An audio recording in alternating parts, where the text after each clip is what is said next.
অন্তর্বর্তী সরকারের প্রধান ডক্টর ইউনূস। অন্তর্বর্তীকালীন সরকারের প্রধান হচ্ছেন শান্তিতে নোবেলজয়ী অধ্যাপক ডক্টর মোহাম্মদ ইউনূস। গত রাতে বঙ্গভবনে তিন বাহিনীর প্রধান ও বৈষম্য বিরোধী ছাত্র আন্দোলনের সমন্বয়কারী এবং সংশ্লিষ্ট শিক্ষকদের উপস্থিতিতে সম্মিলিত এই সিদ্ধান্ত নেওয়া হয়।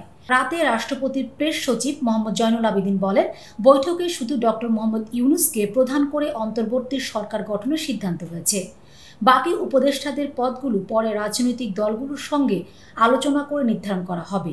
এর আগে বিকালে রাষ্ট্রপতি মোহাম্মদ শাহাবুদ্দিন দ্বাদশ জাতীয় সংসদ বিলুপ্ত ঘোষণা করেন। অন্তর্বর্তী সরকারের আর কারা থাকছে, আলোচনায় চূড়ান্ত হবে সমন্বয়ক নাহিদ। অন্তর্বর্তীকালীন সরকারের প্রধান উপদেষ্টা হচ্ছেন শান্তিতে নোবেলজয়ী ডক্টর মোহাম্মদ ইউনূস। এছাড়া এই সরকারে আর কারা থাকবেন তা বিভিন্ন রাজনৈতিক দলের সঙ্গে আলোচনার মাধ্যমে চূড়ান্ত করা হবে বলে জানিয়েছেন বৈষম্য বিরোধী ছাত্র আন্দোলনের নেতারা। মঙ্গলবার রাতে বঙ্গভবনে রাষ্ট্রপতি মোহাম্মদ শাহাবুদ্দিন এবং তিন বাহিনী প্রধানের সঙ্গে বৈঠক শেষে বৈষম্য বিরোধী ছাত্র আন্দোলনের অন্যতম সমন্বয়ক নাহিদ ইসলাম সাংবাদিকদের একথা জানান। শেখ হাসিনার ভারত থেকে অন্য কোথাও যাওয়ার সিদ্ধান্ত হয়নি জয়।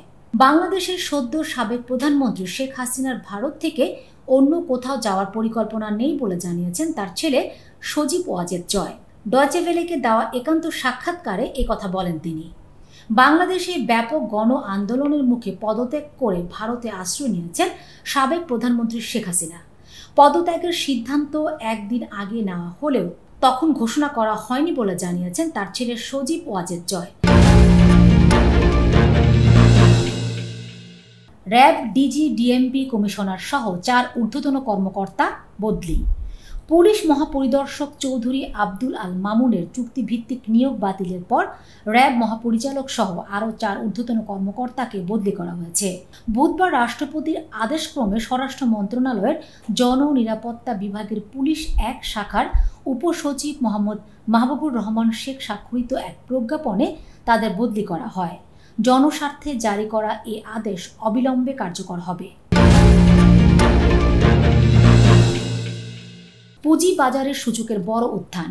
সপ্তাহের তৃতীয় কার্যদিবস বুধবার 7 আগস্ট দেশের প্রধান শেয়ার বাজার ঢাকা স্টক এক্সচেঞ্জ ডিএসইও ও অপর বাজার চট্টগ্রাম স্টক এক্সচেঞ্জে সিএসই সূচকের বড় উত্থানের মধ্য দিয়ে লেনদেন চলছে। আধা ঘন্টায় ডিএসইএক্স সূচক বেড়েছে 112 পয়েন্ট। ডিএসই ও সিএসই সূত্রে এ তথ্য জানা গেছে। মুক্তি পাওয়ার পর খালেদা জিয়াকে ফুলেল শুভেচ্ছা মির্জা ফখরুলের। বিএনপি চেয়ারপারসন খালেদা জিয়াকে মুক্ত দেওয়া হয়েছে।